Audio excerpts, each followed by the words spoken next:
अस्सलाम वालेकुम। कैसे हैं सब? उम्मीद है सब दोस्त खैरियत से होंगे। दोस्तों, इस वीडियो में मैं आपको बताऊंगा कि आपकी मशीन जो है वो धागा क्यों तोड़ती है। अक्सर दोस्त सवाल करते हैं कि कपड़े से उतरते ही मशीन धागा तोड़ देती है, और कुछ दोस्त कहते हैं कि मशीन चलते सेंटर में धागा तोड़ती है। तो सारे मसले यानी कि इस वीडियो में हल हो जाएंगे। अगर आपके पास कोई भी सिलाई मशीन है, उसके लिए ये वीडियो बेस्ट रहेगी। आपने इसको शुरू से एंड तक देखना है। आपको उम्मीद है कुछ ना कुछ ज़रूर सीखने को मिलेगा। तो दोस्तों, चलते हैं वीडियो की तरफ। दोस्तों, सबसे पहला काम जो आपने चेक करना है, जिस तरह जो कुछ मैं आपको बताऊंगा, आपने सारी चीज़ें चेक करनी है।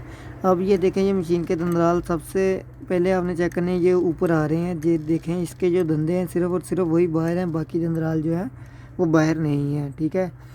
तो इसके बाद यहाँ पे ये देखें, ये जो सुई का होल है, सुराख है, इसको आपने लेके आना है यहाँ पे, यानी कि आधा नीडल प्लेट के अंदर हो और आधा बाहर हो। ठीक है। यहाँ पे ब्रेक करने के बाद आपने ये देखना है कि आपके जो दंदराल है यहाँ से पटड़ी के बिल्कुल बराबर होने चाहिए। ठीक है। ये दो चीज़ें होगी। और इसके बाद यानी कि यहाँ पे आपने देख लिया, और सुई का जो सुराख है उसको जब पटड़ी के यानी कि आधा अंदर हो और आधा बाहर आ जाए सुराख, तो यहाँ पे ये दंदराल जो है वो यहाँ से बराबर हो जाने चाहिए।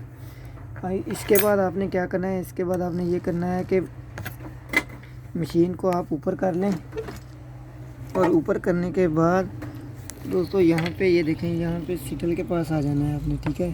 सिटल पे आने के बाद यहाँ पे इसका यानी कि जो सुई को फुल नीचे करना है। फुल नीचे आने के बाद जब सुई फुल ऊपर जाने की तैयारी में हो, तो यहाँ पे ये देखें, इसका जो सुई का सुराख है वो आधा नज़र आना चाहिए, और आधा जो है वो ऊपर यानी कि सिटल के ऊपर ही रहना चाहिए। ठीक है। जब सुई फुल नीचे आ जाती है, यानी कि निडल नीचे आ जाती है, तो यानी कि निडल नीचे आके ऊपर जाने की तैयारी में होती है। तो यहाँ पे यानी कि जो सुई है वो इतनी नीचे आनी चाहिए। दोस्तों, मैं आपको ये आसान लफ्ज़ों में बता रहा हूँ। वैसे जो इसका असल तरीका है वो कुछ दोस्तों को समझ में नहीं आता, तो इसलिए मैंने आसान तरीके से बताया है कि ताकि सब दोस्त जो है वो इजीली अपनी मशीन सेट कर सकें।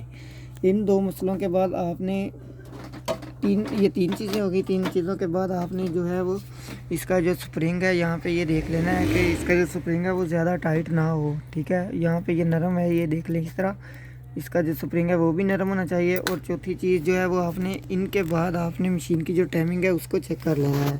ठीक है। अगर आपकी मशीन की जो शटल की टाइमिंग सही नहीं है, तो आप शटल को यानी कि खोल के उसकी टाइमिंग को सेट कर सकते हैं। सबसे पहले जिस तरह मैंने आपको तरीका बताया है कि नीडल को सेट करने का, नीडल की हाइट को सेट करने का, आपने उस तरीके से कर लेना है। बहुत इजी और आसान तरीका है। ठीक है।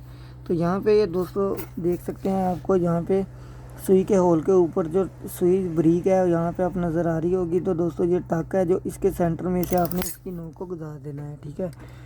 यहाँ पे इसकी जो टाइमिंग है उसको यानी कि सेट करना है। ठीक है। दोस्तों, यहाँ पे आप यहाँ से देख सकते हैं, इसके जो दंदराल है वो मैंने खोले नहीं है, लेकिन आप यहाँ से उम्मीद है आपको समझ आ गई होगी। ठीक है। और यहाँ से इसका इतना फासला होना चाहिए कि इसके साथ टच भी ना करे। और यहाँ से अगर आप सुई को दबाते हैं तो सुई में बिल्कुल एक बाल बराबर, एक धागे बराबर जो इसकी प्ले होनी चाहिए। ठीक है। इसके बाद जो एक चीज़ रहती है वो भी मैं आपको बता देता हूँ। दोस्तों, इसको आपने अच्छे तरीके से एक बार यहाँ से चेक कर लेना है। फिर जो एक चीज़ मैं आपको बता रहा हूँ कि वो रहती है, उसको आपने उसकी भी सेटिंग मैं आपको बताता हूँ आपने कैसे करनी है। तो दोस्तों, ये सारी चीज़ें करने के बाद एक तो आपका जो रेशमी धागा है वो भी ज़बरदस्त चलेगा, और जो बाकी के मसले मसाइल होंगे वो भी क्लियर हो जाएंगे। ठीक है। तो दोस्तों, यहाँ पे ये देख सकते हैं, ये यहाँ से आपको शटल का जो लॉक नज़र आएगा, इसका जो पेच है इसको आपने लूज़ करना है। लूज़ करने के बाद इसको आपने फुल नीचे की तरफ दबा देना है, यानी कि फुल नीचे की तरफ करके इसको लगाना है। और लास्ट पे जो चीज़ है वो ये है कि इसको लगाने के बाद यहाँ पे जब ये यानी कि ये फुल नीचे की तरफ आ जाए, तो यहाँ से आपने इसको इस पेज को टाइट करना है। और टाइट करने के बाद फिर से मशीन को सीधा करके पहले आपने जो लास्ट पे चीज़ मैं बता रहा हूँ उस चीज़ को भी आपने देखना है कि इसमें ज़्यादा यानी कि शटल में प्ले वगैरह ना हो। ठीक है। थोड़ी बहुत प्ले होगी तो आपका शटल यहाँ पे काम करेगा, जो सेटिंग मैंने बताई है। लेकिन ये है कि आप अगर ज़्यादा प्ले हो तो आप इसको चेंज कर लें। ये देखिए, इसमें तो प्ले बिल्कुल नहीं है, ये तो बिल्कुल न्यू मैंने डाला हुआ है।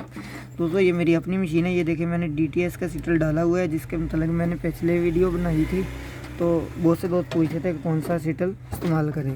तो दोस्तों मुझे उम्मीद है आपको सारी वीडियो की समझ आ गई होगी। अगर वीडियो पसंद आई हो तो वीडियो को लाइक लाजमी करिएगा। जो दोस्त न्यू मेरे चैनल पे आए हैं उनसे रिक्वेस्ट है कि वो चैनल को सब्सक्राइब भी कर लें। तो मिलते हैं अगली वीडियो में, तब तक के लिए अल्लाह हाफिज़।